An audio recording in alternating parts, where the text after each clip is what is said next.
Good afternoon, everyone. I know this session is just after lunch, so we'll try to ask tough questions so that you want to know the answers for it. And I hope everybody stays awake.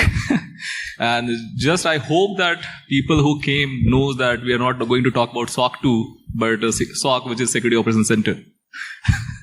So, I think we have been introduced, and just one announcement, we will take questions towards the end, because we have come up with a flow for asking questions, and we want to take you through a journey on how the SOC has been 10 years back, how it is currently, what are the current challenges, and how it will evolve in the future. So the idea is to just take you through the journey, nostalgic, and then what are the challenges, and we will have last 10-15 minutes for the question. So let's go with the first question, and mostly about, because everybody has their own implementation of Security Operations Center, and everybody thinks that, hey, my SOC is mature. But before we go into that, I don't want the NIST definition of SOC, but what is your interpretation of Security Operations Center and what it means for everyone? Sweta, you go first. Yeah, thank you. SOC in any organization is considered as first line of defense. And obviously, there is an expectation that SOC should be able to detect attacks, malicious activities at a very early stage in the entire attack phase. To give you an example, SOC is something similar to what you can call as airport security at all the airports. So, if you guys have ever watched on National Geographic, there's a program that comes on airport security where the airport security team watches each and every passenger who passes through the customs. And their job is only to identify out of millions of passengers, those 3 or 4 passengers who might be doing drug trafficking, smuggling, etc. And that's the thought process which I think we can use in the SOC so that we can identify the threats or the malicious activities early on and make sure that we have a secure environment in the organization. So that's my definition of SOC. Yogi, you want to add your, you have been a veteran in SOC side, so please go ahead. Yes, I know you mentioned we shouldn't mention NIST, CSF, but I'm going to just use that definition. So for me, the detect, respond, recover aspects is SOC. And I totally agree with Shweta, we are the first line of defense. And my example is similar to hers, like airport security. I like medieval fantasy movies. So, they show the old castles and fort and 2 guys standing in front of the gate, letting people in and identifying people who are not. So I think that's tier 1 SOC. But SOC is pretty much, I feel like, it's much, much wider. Like I said, detect, respond, recover. I will hold my thought, because when somebody says airport and security, 9 level comes into mind. 9/11 was a kind of a moment where everything changed. Has there been such a moment on the security operations side? But for later. But we will go to Vivek first. Yeah, sure. For us, right, I'm looking at it from a product perspective. SOC is twofold, right? One is how we are protecting our infrastructure, and there it is more like, how do I collect all the information from every place? How do I consolidate that, and how do the incident response happens on a timely manner, right? So that's something that constantly happens. And then as a product, that how we provide to a customer as a managed service, where it happens that we collate the incidents happening across customers and then see how things are evolving, what are the patterns, what are the anomalies evolving, and then how do we respond faster, right? This is how we treat SOC. One from customer's perspective, providing a managed solution, having a strong SOC team, looking at how various things are working and what are the various incidents happening across customers, and how do you correlate it and respond quickly. Right. So, cause you are at it, and we are discussing. So, I know everybody loves a story, right? If you have to just give me some incident or some stellar moment on the operations side which you recall, or what has been your... See, just looking at recent examples, right? Like what happened when, say, the war started, right? And Ukraine war started and other things. Incidentally, you started seeing lot of attacks happening across both, just not Russia. It's both Russians and Ukrainian there were a lot of attacks that was coming in, right? So we had to look at it and then improve the response and then improve the threat levels for requests coming from these areas. So those are the things that immediately bubbles up if you have a strong SOC system in place and there's a strong monitoring in place and ability to handle anomalies at a scale. Yeah. I'll just add to what he said. So this is an example of situational awareness. And when this whole war started, I remember connecting to my business partners at Microsoft, Google, Palo Altos. I told them my problem statement is twofold, okay, because India is considering to abstain from taking a decision, and Russia is a friend of India. At the same time, US, Europe is also friends of India. So the attacks are getting launched by Russians onto the other side as well as from the West to the Russia. So India is kind of more or less getting sandwiched in both the parties. So I have a twofold problem which I need to address. So this is part of situational awareness which we need to think as part of cyber defense as a whole, information security as a whole, and not just limiting to SOC. Yeah. So Yogi, maybe a similar question. What is your most aha or stellar moment on your journey so far, like in the security operations side? So I think I'll just follow the trend here, since you're talking about war. I got interested in security after I read that book, Stuxnet, the whole thing. So for me, that was just going through that book, I had multiple aha moments, and I decided, this is something which I really want to explore. So since I've been working in this industry, I come from a SRE background. So for me, the biggest, I think, revelation was in SRE, everything is time sensitive. You have to get things up back and running very quickly. But our incidents on the security side are equally intense, but there's a different version of time which comes in, right?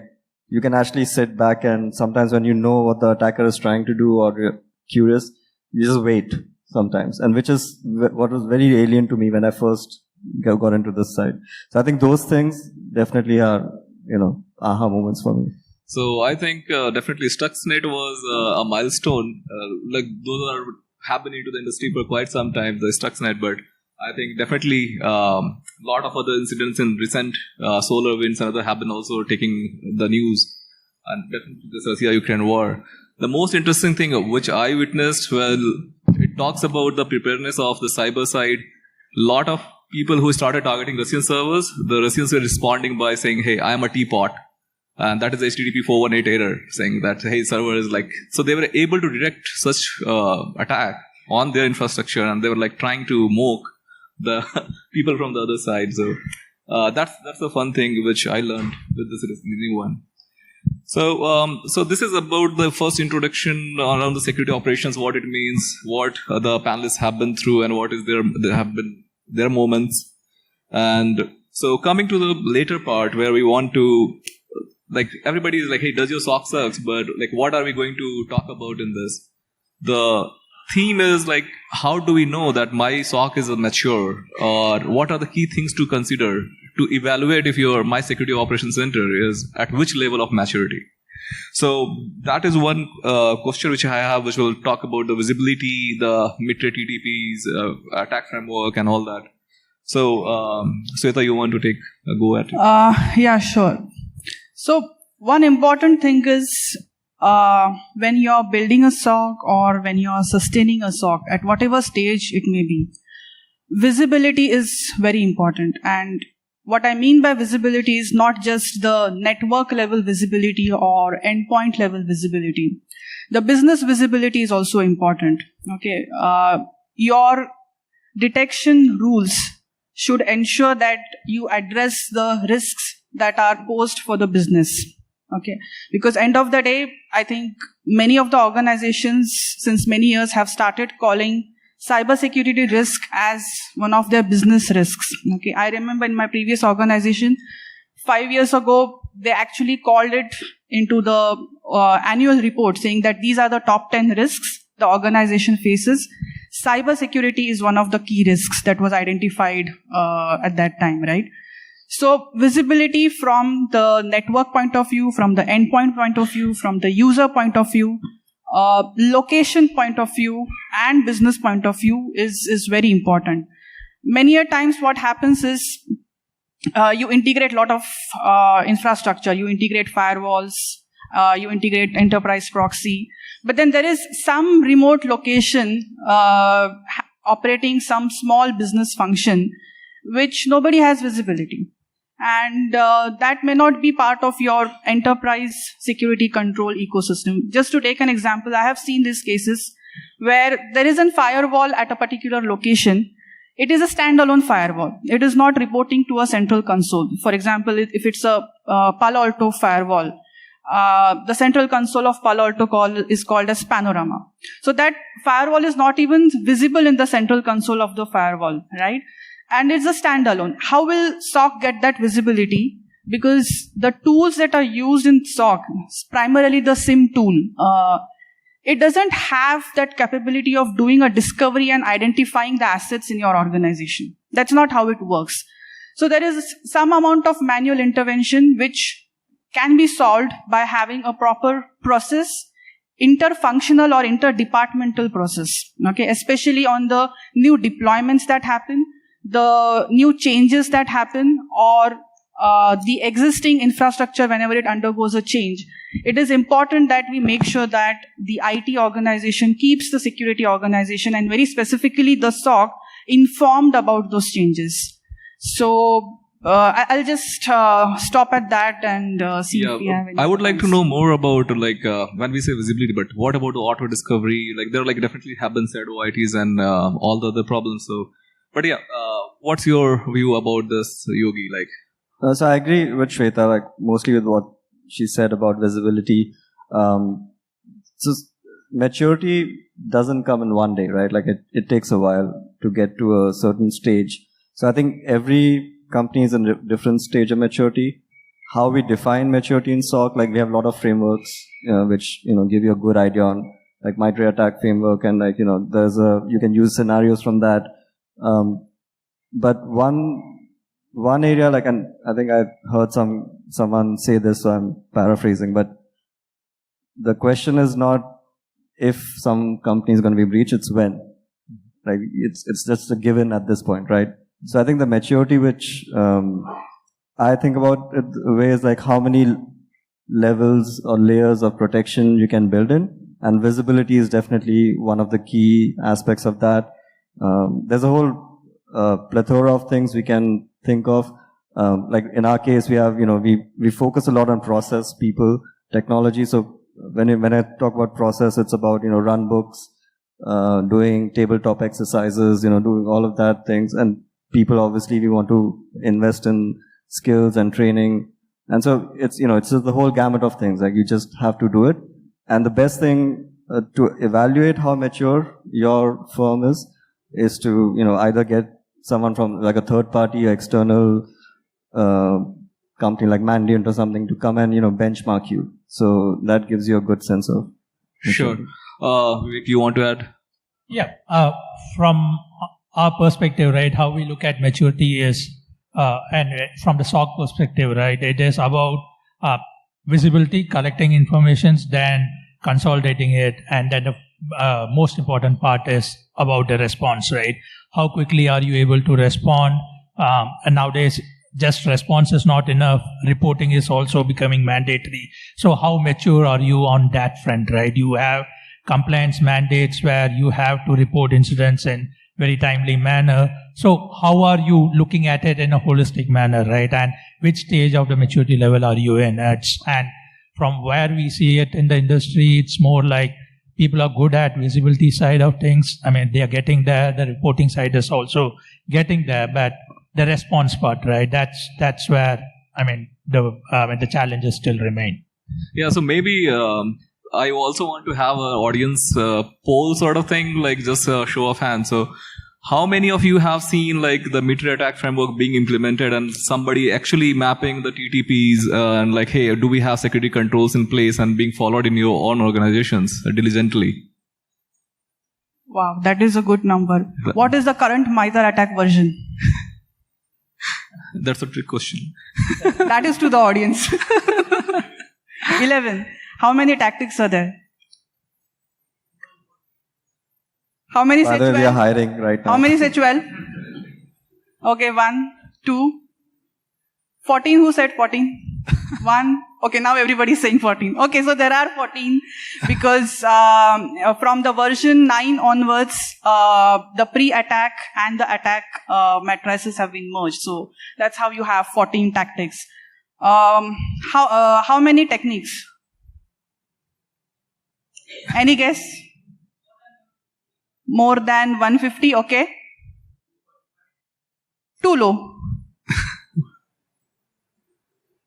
Exact number is 222. So that's version 11. Okay. So now you cannot have the detections across all these tactics and techniques in your SOC. SOC currently in many cases is a reactive function. Only if it gets the signals, it can build correlation rules and identify those signals as malicious, right? So most of the rules that you build in SOC are static, condition-based, where you define a threshold. Okay, X number of failures in X minutes. Just a simple example, right? And therefore, it is important to understand that if you say that I have implemented MITRE attack framework, it does not necessarily mean you have implemented detection across all the 222 techniques. And it is, even MITRE says in their FAQ that it is not possible to cover all the 100 because of various reasons. If you're an 100% on-prem organization, there are tactics, techniques which are specific to cloud environment. You just cannot implement it. If you don't have certain security controls implemented, for example, if you don't have an endpoint DLP or a network DLP, those specific tactics and techniques associated with, let's say, data exfiltration, you may not be able to build rules around it because you don't have the security control to throw those signals into the SIM. Yeah. So you were actually caught me ahead. So because we are at Nullcon, I was more curious about also from maturity perspective. We have script queries, we have internal blue teams, we have purple team, red team, and we have APTs. So if I'm talking about SOC preparedness in detecting this sort of things, so maybe a mid-level mature SOC, what do you think, what sort of attacks we will be able to detect at least? I think we all must get our basics right. Okay. You have a firewall. It's an internet-facing firewall or perimeter firewall, as it is also called. And you have a rule on that firewall, any. What does any stand for? Anybody? What does that mean? What is any? Excellent. Source, destination, services or ports. Okay. If you're having such kind of a rule on your firewall at an enterprise firewall, internet-facing firewall, then obviously you will have a lot of attacks coming your way. Your firewall will be flooded with events. Okay. Second important thing is you're not enabling logging itself on your machines. Okay. This typically happens in the server environment. Typically on the Windows servers, Linux servers, databases, applications, you don't enable OS level logins. Okay. Because of that, you don't get the signals from those servers coming into your SIM. Okay. A lot of people say that, okay, we have implemented domain controller and we can, forward those logs. But then there are local logins created on the servers with administrative privileges, which SOC will not have visibility unless the logging on those servers is enabled and those logs are pushed or pointed to the SIM. And then you build use cases on top of it. So again, I will go back to the MITRE attack framework. If you have gone through how the MITRE attack framework is organized, after describing tactics, techniques, and sub-techniques, it also gives a mapping of those to the attack groups. How do you do the detections? What is possible to detect? What is not possible to detect? Okay, it gives a very elaborate way of it basically helps the SOC to understand what is it that they can do and what scenarios they can build, what events they need to collect to address the scenarios and make sure that those detections trigger in the environment. So Yogi, maybe like you have been seeing also a lot of incidents, and with the new certain directive, you are on the hook. So you want to add like how the preparedness and how ready we are to respond, and maybe like with this new certain directive sort of thing. Yeah, so I think we already had a certain session earlier, so I won't comment on that. But just to further Shweta's point, right? So you're still talking about maturity, right? Or yeah, MITRE. we are still like we can talk about like preparedness. That's what. Yeah, so I think now we are moving on to there's a lot of different environments we operate into now. Like cloud is a big one. So things change. Everything is evolving. Earlier it used to be IOCs were very important. Now IOAs are becoming very important. Indicators of attack. So like one of the ways MITRE attack framework is used is it helps you visualize scenarios and then plan according to them. And so the maturity aspect comes in by that, like how well you use these techniques and how well you can predict what's going to happen. So going back to our definition of SOC, right? So now you're bringing in threat intel as well into this whole equation. So all of these things working together is essentially, where we are going with in the future.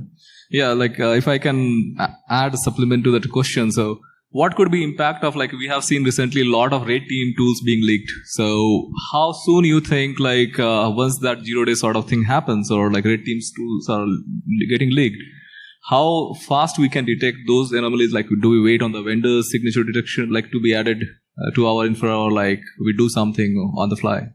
Okay. Yeah. So I think this is going into a different territory, but like we talked about hybrid SOCs like earlier before we were talking before the session.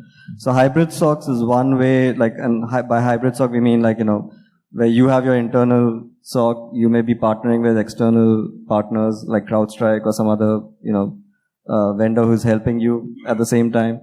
And so yeah, you have different flavors of that, but one way to prepare for these kind of things, like, SolarWinds, for example, like who would have warned a company that, hey, SolarWinds is coming? So there are a lot of, one of the advantages of hybrid SOC is you can have these relationships which help you better prepare for these kind of things. So like a mid-level mature company might be able to ward off like script kiddies, but a more mature organization might have a hybrid SOC kind of a model.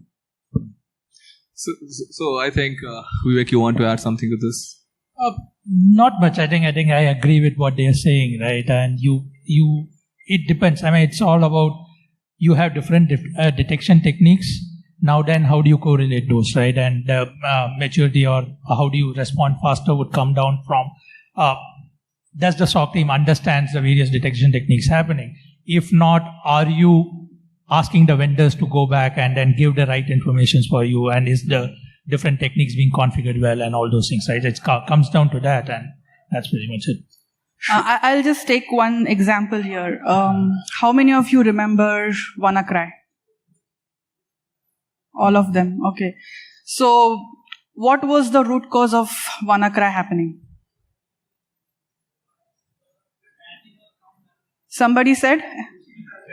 Missing patches of what? What is Eternal Blue? SMB1 vulnerability. When was the patch released for that vulnerability? March of that year, right? And when did WannaCry actually happen? May, right? So we almost had 1.5 to 2 months to ensure that the patching is done. But then we have various reasons of not doing that patch. And till 2019, there were reports circulating that there are systems which are vulnerable to SMB1. And this is not just Windows machines, but any infra which uses Microsoft's SMB1 in their infrastructure is vulnerable, right? So now how do you make sure that the SOC is able to understand these vulnerabilities and create detections on it? So what does SMB1, what are the ports related to SMB1? Yeah? 443 or 445? 445. Others? 139, 138, 137, right? So what SOC can do is define detection rules for inbound and outbound communication on those ports, very specifically, which are allowed. Okay, and then deny once, you can take it on later as part of your additional analysis. So this is the approach when it comes to vulnerability, which is known. You can use it as a detection in the SOC. So thanks, Sweta, for summing it up. And I also have I also have curiosity. For example, we do a lot of operations and we do a lot of correlation. So one thing with correlation is definitely attributing the incident to any APTs or threat actors but what on the internal side? Like, do we also have something to basically tag identity to the incidents, and how can we know that, hey, who is being targeted inside the organization? Something on that specific threat intel. Do you want to take that? Yeah. So, there are threat intel again. Like how you get your intel can vary, based on the size of your company. But if you have like an in-house threat intel team, they should be the ones driving the detection strategy. So, there are a lot of inputs, which can help. But if you want to just have a focused strategy, I think that's a really good way of going about doing it.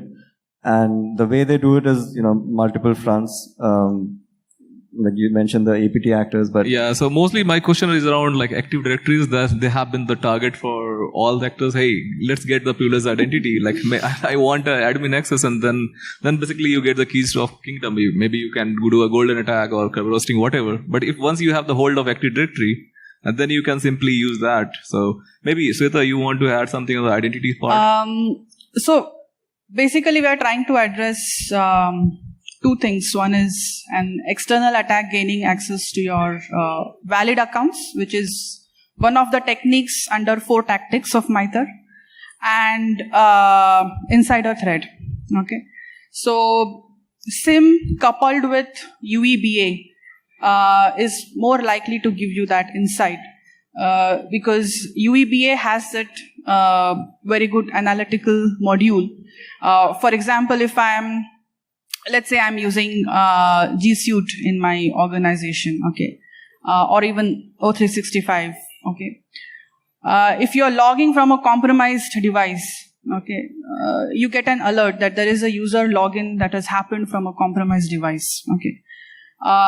If you're logging from multiple locations simultaneously, which are geographically distant locations, you get an alert. That is something which UEBA can, stitch together based on the identity-related events and give that context to SIM to further investigate and, analyze really in depth. So UEBA coupled with SIM, I think, is a great combination to identify such attacks. Vivek, you want to add anything to this user entity behavior? So yeah, those who have not heard the term, UEBA is entity behavior analysis. So whoever is the user entity, there have been basically when I was doing my engineering, we were talking about anomaly detection and intrusion prevention system, and that thing has definitely come a long way. Maybe we can take as big as this is the current situation where Sweta was saying, hey, there are a lot of static rules still. Like we are talking about which port, a very static binding. Maybe some people change their RDP port from 3389 to something else, or like having run this, not use the commonly used ports to just have some deception. But where do we see this industry going forward? Is that would be too hard with all the kind of perimeter getting diminished and our workloads are running everywhere, on the edge, in the cloud, multi-cloud, and we have something like hybrid on-prem. So with the boundaries getting diminished where we don't have perimeter, we are looking at zero trust, JTNA sort of, a lot of companies are coming with that approach as well. So where would it be very radical to think hey, a world without SOC, do you think we can get rid of the security operations center? And because everybody has been talking about AI, ML, blockchain, and all the jargons and zero trust, but will there be soon we can see an AI-powered SOC where human intervention is like less than no one. Like this is like good SOC fighting war with a bad AI bot or something. So, see, AI ML is something that is like, I don't want to throw it down, right? But AI ML is there, and it will definitely help in lot of this detection techniques and even automated response, right? But it is a utopian world to think that AI ML is going to like replace the manual intervention, right? How we see it and how we think about machine learning and everything is machine learning should be used to analyze huge data, right? And ability to analyze which is not humanly possible, but then pass on the anomalies detected or the relations that is identified. But let human be there to respond, right? Or at least decide whether it is right or wrong. I think we were discussing, and you don't want AI ML to decide whether, okay, for some reason the system is saying that, hey, the CEO's laptop is misbehaving, and then I go and wipe it off, right? That's not something that you want to do, and you don't want such incidents.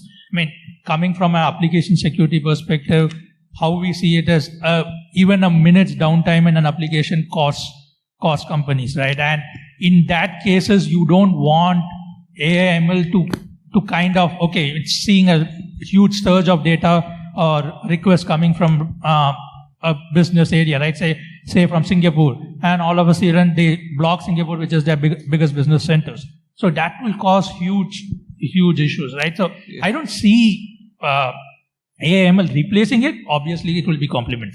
So I think you are killing like a lot of buzz here. I think everybody has been selling silver bullets in security industry. Like, hey, my AI ML solves this problem. Like you definitely killed a lot of buzz. I'm not killing it. Again, see, there's no silver bullet, right? The problem with how industry is treating AI ML is that is the silver bullet which is going to solve everything. I don't see that happening, very frankly. Okay. I'll just add to it. Anybody who has used Azure Sentinel as their SIM in their environments, what is the ML-based rule in Sentinel called? Fusion. So Fusion is ML-based rule which addresses at least 120 different scenarios, which otherwise in a traditional SIM like ArcSight or QRadar, you would have to create either 120 static detection rules or a combination of those 120 use cases. So that is where ML can help. And second thing is, human intelligence can never be replaced with artificial intelligence, is my personal opinion. I'll give a I'll give a small example. How many of you know the Dabbawalas from Mumbai? Almost everybody. Now, when their case study was taken up, I think it was in Harvard, if I recollect correctly, they had zero automation, right? Everything is manual process, but a seamless process. So, can you run a SOC without automation? The answer is yes. But to what extent? That is a questionable thing, because it all depends on how big your organization is, how many signals you are getting into the SOC, and how is your attack surface expanding. Okay, so I would say that ML and AI will complement the SOC, but not necessarily replace it. And the human intelligence element is very important. Yeah, I think the trend which is going on is like, hey, how much logs you are collecting, and I think sometimes the Splunk is the big bet. Like everybody has so much data, like the storage cost has gone. Like I feel like I should buy that. But yeah, there has been a different things. But Yogi, you want to take something on like last closing comment before we take any questions on like a world without SOC, how outrageous it is to think. Like one thing, I'll be without a job, so I don't want to imagine a world without SOC. But I feel, I completely to what Shweta said, right? Like, and what Vivek was saying earlier, there is really no replacement for human intelligence.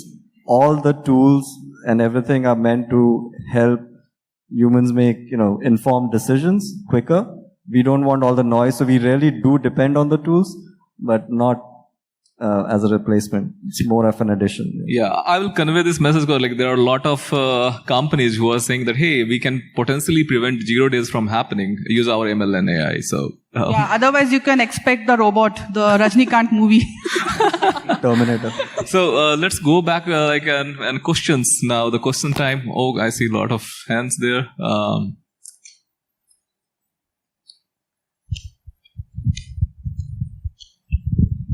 Hello. Hey, hi everyone. A quick query. So recently pandemic happened, it changed the world in many ways, right? So what change did it brought to SOC? Like when I say change in terms of say being remote or remote friendly, and how it changed SOC as an industry maybe right now or going forward? So I can take Please, Yogi, take it up, yeah. So for us, it was actually a very happy change, like not to take away from the COVID pandemic itself, but because of the work from home, initially it was very challenging because we had to instantly shift to a work from home model. We had to get all the right tools, security aspect of it. But what we saw is one, we got more employee morale boost somehow. We were able to hire more easily because we also operate in night shifts. So people were like, okay, we don't have to commute in the night. We were able to hire more. And I think in general, at least for tier 1 SOC, it made somehow surprisingly a more positive impact to the work environment. Now, I do have the other side of the story also where we hired a lot of people during the pandemic and they're missing out on knowing the team. Like I met, Kana from my team is sitting right here right now. I met him for the first time, but he was hired nearly 2 years ago. So I think that's the downside of this whole thing. But a happy stance was that we did get some positive thing out of that as well. Yeah, and just to take it forward from there, when the pandemic happened, I was with a different organization, and in our SOC at that time, we already had L2s and L3s, remote access enabled. So it was matter of quickly enabling that for L1. So from the ways of working, nothing much changed. But what changed is the amount and pressure of work because new technologies got implemented. VPN, which was restricted to maybe few thousands of employees, had to be extended to more than 1 lakh or 2 lakh employees, which means more infrastructure, more events, right? So ingesting those events was a big challenge because we had an on-prem SIM. EPS became a bottleneck, events per second. So we had to increase our licenses, I think. In just 6 months, we renewed our licenses or got additional licenses maybe twice. So there was tremendous amount of work. A lot of servers had to be put in place to address the BCPDR. So again, ingesting log events from that and then making sure that they don't just ingest the logs, but they also reflect in the detection rules. You're ingesting the logs, but whatever you're ingesting is not getting correlated is another problem. So again, a thorough validation of making sure that those infrastructure is part of the rules also. It was a big challenge for us. We have we'll take a couple of more questions. Okay. So I think this question started when the pandemic started and laptops and desktops were sent to people's home. The CMDB went for a toss, and it continues as on date also that companies are not having a complete CMDB with them. So how is the visibility factor being taken care of by the SOC teams to ensure and help the IT have a complete CMDB? Because Infosec says IT will do it and IT says how do I? Exactly, that's always a conflict. So, I think one thing is clear as a leader, this is something which I follow is closely connect with the leaders in the IT organization and the people who work on ground. That's very important. So if you connect with a leader at a high level, you will get a high level information. But if you connect with a person who is actually implementing a firewall, you will get more information. Okay, and make your L1s, L2, L3s also connect at the ground level.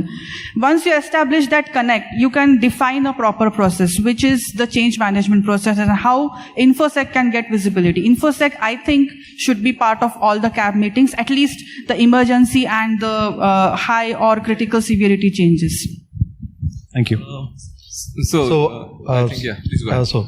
So some of the organizations may have multiple cloud technologies. So how do we protect from APDs? And what are the challenges we are facing when the organization having multiple cloud technologies? You want to attempt? He's in my team and it's a biased question, so I'll Yeah, so maybe Sweta, you I'll go, like, you know what we are doing, so he's going through a bunch of training, so that's why I think part of the reason of that question. That one thing is obviously it's not easy, even though we sometimes say that, all cloud technology is similar, but everything is different. So every single time we onboard something, and that's what we are saying is you have to retrain the personnel, you have to go through a lot of, tooling training, folks have to get certified, and it's the same analyst doing that role, handling customer queries and also then trying to figure out, what the attack is going to look like. So I think there is definitely to answer your question, the first question, so there's an increased sense of burnout as well in this scenario. So that's what we experience as well. Yeah, Sweta, if you want to add in, then we'll just take one last question. I think when it comes to multi-cloud environment, you can do definitely one thing, use the native tools. For example, AWS has Guard Duty, GCP has Security Center, and Azure also has ASC, Azure Security Center. Now they call it as Azure Defender for Cloud. I think that is something which you can, enable. If you are using Azure predominantly, one good thing in Azure is that you can have something called as Azure Arc, which can cover your workloads in other cloud environments, and you can get those signals in your Sentinel, and then of course the correlation rules which you will have to develop. So I think there is just one last question in that corner, and then we will wrap up. Good afternoon. I have sometimes noticed that after implementing SIM in a SOC, the utmost use of it is not implemented. It is just used for logging and as a tool to provide the data for your whatever the data is provided, that is just used. What would your advice be on optimizing the use of a SIM tool, because it is just more than collecting the data over there? Something that we see from our customers also, right? They end up implementing SIM, and then they come back and ask, okay, what is the use case that I should do around this, right? So, I would suggest that when you are going to implement a SOC and you understand what you are getting into, right, and why you are collecting various data, it's about visibility. Then, how do you correlate? You should be able to come up with the use cases that is relevant to your business, and as it was pointed out in the beginning, it should be looked from the business risk perspective, right? Security is no more just a thing that technologies are talking about. It's a boardroom discussion. So from that point of view, what is it and what are the use cases that is relevant to the business? That has to be decided, and right data has to be collected and correlated. That's probably the problem there, where people collect data for probably a compliance reason, or somebody is telling them to do it, and then they are like, okay, what should I do with it? That's probably... I'll just add one point. Always remember, SIM is not a dumping ground of logs. Okay, you need to understand why you are implementing SIM. Make sure that the objective of implementing SIM is first addressed, and then the compliance and audit becomes the byproduct because of the implementation. Okay, I think that's all for this panel discussion. I think we are already waiting for the next one. Yeah, if you have any questions, let's sync up offline, and I hope you had a great one. Thank you. Thank you very much.